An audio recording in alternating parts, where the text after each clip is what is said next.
നമ്മൾ തേങ്ങാ ചമ്മന്തിയാണ് ഉണ്ടാക്കാൻ പോകുന്നത്. ആദ്യം നമ്മൾ ഒരു തേങ്ങയുടെ മുറി എടുക്കുകയാണ്, ചിരണ്ട പോകുകയാണ്.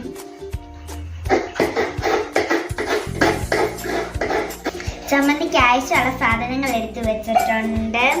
തേങ്ങ, ഉപ്പ്, മുളക്, ഉള്ളി, പുളി, ഇഞ്ചി, കറിവേപ്പില. ഇതെല്ലാം നമ്മൾ മിക്സിയുടെ ജാറിലോട്ട് എടുത്തിടാൻ പോവാണ്.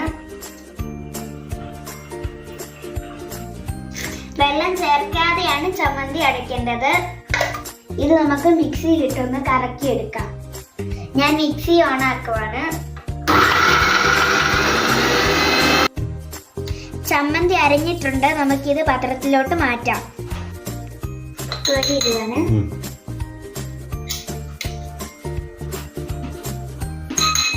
നല്ല രുചികരമായ തേങ്ങാ ചമ്മന്തി ഇവിടെ റെഡി ആയിട്ടുണ്ട്. ഞാൻ ഇതിന്റെ ടേസ്റ്റ് ഒന്ന് നോക്കാൻ പോവാണ്.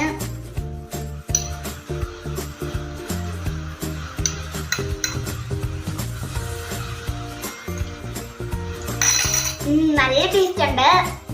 ഞാൻ ഇത് കുട്ടി ശകലം കഞ്ഞി കുടിക്കാൻ പോവാ.